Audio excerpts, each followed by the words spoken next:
పిల్లలకి అలాగే మీ ఇంటికి ఎవరైనా బంధువులు వచ్చినప్పుడు ఇలా చేసి పెట్టారనుకోండి, ఇంకా టేస్ట్ అయితే చాలా బాగుంటుంది. తిన్న వాళ్ళు అస్సలు మర్చిపోలేరు. అలాగే దీనికి కాంబినేషన్గా నేనైతే కొబ్బరి చట్నీ చేసినాను. ఇంకా మీరైతే కొబ్బరి చట్నీ కానీ, పల్లి చట్నీ కానీ, టమాటా చట్నీ కానీ, ఏదైనా చట్నీ తోటి కానీ దీన్ని అందించవచ్చు. ఇప్పుడైతే నేను ఇలా వేసుకున్న తర్వాత ఇలా కాస్త ఇలా అయితే అందంగా ఇలా పెట్టుకున్నాను. ఇక మీరు కూడా ఇలాగ ఒకసారి సర్దుకున్నారనుకోండి, అడ్డదిడ్డంగా వేయకుండా తినడానికి చూడడానికి కూడా చాలా బాగుంటుంది. ఇలా చట్నీతోటి అందించండి, మీకు ఇష్టమైన చట్నీతోటి. ఇప్పుడు ఈ వడలకి కావాల్సినవి చూసేద్దాము. ముందుగా నేనైతే నైటే 3 కప్పుల మినపప్పుని నానబెట్టుకుని మార్నింగ్ అయితే ఇలా శుభ్రంగా కడిగి తీసుకున్నాను, వాటర్ లేకుండా. ఇప్పుడు గ్రైండర్ ఆన్ చేసుకుని వాటర్ వేయకుండా పప్పును కొద్దిగా వేసుకోవాలి. పప్పు అంతా ఒకటేసారి వేసామనుకోండి గ్రైండరు స్టక్ అవుతుంది. కాబట్టి కొద్దిగా వేసుకున్న తర్వాత మనము ఇలా చేత్తో కానీ, లేదా మనకి మిక్సీకి ప్లాస్టిక్ది ఒకటి వస్తుంది రుబ్బు కలుపుకోవడానికి, అలాంటి దాంతో కానీ ఇలా ఒకటి 2 సార్లు మధ్యలో కలుపుకుంటే మనకి ఎక్కడైనా పప్పు బద్ద అనేది ఉన్నదనుకోండి, ఈక్వల్గా మనకి ఇలాగా గ్రైండర్ అయిపోతుంది, మెత్తని పేస్ట్ కింద. ఇలా మధ్యలో కలుపుకుంటూ మూత పెట్టేసుకోవాలి. ఇలా మూత పెట్టిన తర్వాత ఒక 5 మినిట్స్ తర్వాత చూస్తే రుబ్బు అనేది పర్ఫెక్ట్గా మనకి గారెల మిశ్రమం అనేది రెడీ అయిపోయింది కదా. ఇప్పుడు మనకి ఎంత కావాలో అంత ఒక గిన్నెలోకి తీసుకుందాము. ఇప్పుడు నాకు ఇంత తీసుకున్నాను కదా. ఇప్పుడు దీంట్లోకి ఒక 2 పెద్ద సైజు ఉల్లిపాయలని సన్నగా కట్ చేసుకున్నాను, 2 పచ్చిమిర్చి, అలాగే కొద్దిగా కొత్తిమీరని తీసుకున్నాను, ఒక స్పూను జీలకర్రను కూడా తీసుకున్నాను. మీకు ఇష్టం ఉంటే కరివేపాకు వేసుకోవచ్చు. అలాగే అల్లం కూడా చిన్న ముక్కల కింద కట్ చేసుకుని వేసుకోవచ్చు, చాలా టేస్టీగా ఉంటుంది. ఇప్పుడు దీంట్లోకి రుచికి సరిపడా సాల్ట్ అంటే 1/2 స్పూన్ వేసుకున్నాను. ఇంకా మీరు తీసుకున్న దాన్ని, ఈ రుబ్బు మిశ్రమం తీసుకున్న దాన్ని బట్టి సాల్ట్ అనేది వేసుకోండి. ఇప్పుడు ఇలా ఒక గిన్నెలోకి ఇవన్నీ వేసేసుకుని బాగా కలుపుకుందాము.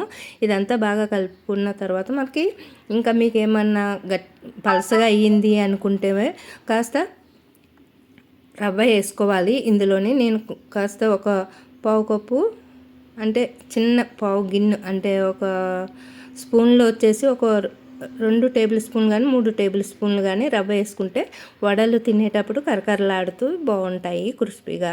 ఇప్పుడు నేను వచ్చేసి ఇప్పుడు డీప్ ఫ్రైకి సరిపడా నూనె అనేది స్టవ్ పై పెట్టుకుని నూనె వీటెక్కిన తర్వాత ఈ వడల మిశ్రమాన్ని వడల్లాగా ఒత్తుకుని ఇలాగ వేసేసుకోవాలి. ఒక 2 సెకండ్లు అలా ఉంచి తర్వాత 2 సైడ్ కూడా తిప్పేసుకుని ఇలా వడల మిశ్రమం మొత్తము ఇలా వేసేసుకోవాలి. ఇంకా మనం ఎన్ని వడలు వేసుకుంటామో అన్ని వడలు వేసుకుని ఇంకా ఈ వడలు వచ్చేసి చాలా బాగుంటాయి, కరకరలాడితే. ఇవి మార్నింగ్ టిఫిన్గా కానీ ఈవినింగ్ స్నాక్స్ కింద కానీ తినొచ్చు. వేడివేడిగా ఉన్నప్పుడు తినొచ్చు, తర్వాత అయినా కూడా కరకరలాడుతూ ఎంత టైం అయినా కూడా కరకరలాడుతూ చాలా బాగుంటాయి. ఇందులో రవ్వ వేస్తాం కాబట్టి కొద్దిగా ఇలా మొత్తం మీ దగ్గర ఎంత మిశ్రమం ఉందో అంతా కూడా ఈ వడలో పిండి ఇలా వడల్లాగా వేసేసుకోవాలి. ఇంకా తిన్న వాళ్ళైతే ఒక 5, 6, 7, 8 అన్న తింటారు. ఒక 4 తిన్నా చాలు, కడుపు నిండిపోతుంది, అంత టేస్టీగా ఉంటాయి. మరి కొంచెం మంది హోటల్ నుంచి తెచ్చుకుంటారు కదా, ఇంకా హోటల్లో అయితే ఒక 2 వస్తాయి ప్లేట్కి. అలా కాకుండా మన ఇంట్లో చేసుకున్నాం అనుకోండి ఇంటిల్లు 10 తినచ్చు. ఇంక ఇలా మొత్తం చేసుకోవచ్చు. ఇంకా పొట్టు మినపప్పు అయితే మనకి కాస్త ఎక్కువ రుబ్బు అనేది వస్తుంది, ఇంకా వాటర్ వేస్తేనే. ఇంకా వాటర్ వేయకూడదు కాబట్టి మనకు తక్కువ రుబ్బు అనేది కనిపిస్తుంది. ఇక్కడ నేను వచ్చేసి ఇంకా ఈ వడలకి అలాగే మళ్ళీ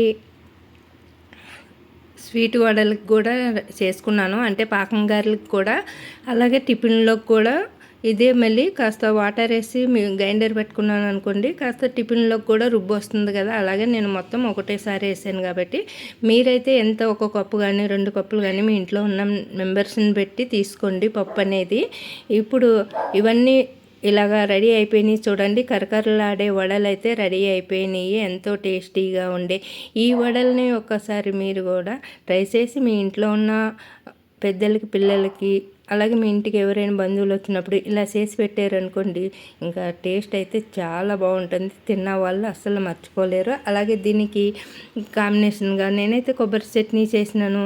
ఇంకా మీరైతే కొబ్బరి చట్నీ కానీ, పల్లి చట్నీ కానీ, టమాటా చట్నీ కానీ ఏదైనా చట్నీ తోటి కానీ దీన్ని అందించవచ్చు. ఇప్పుడైతే నేను ఇలా వేసుకున్న తర్వాత ఇలా కాస్త ఇలా అయితే అందంగా ఇలా పెట్టుకున్నాను.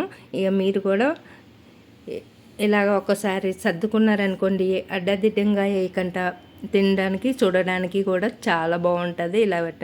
ఇలా చట్నీతోట అందించండి, మీకు ఇష్టమైన చట్నీతోటి. మరి ఈ వీడియో నచ్చిందని అనుకుంటున్నాను. నచ్చితే లైక్ ఇవ్వండి, షేర్ చేయండి, మన ఛానల్ సబ్స్క్రైబ్ చేసుకోండి.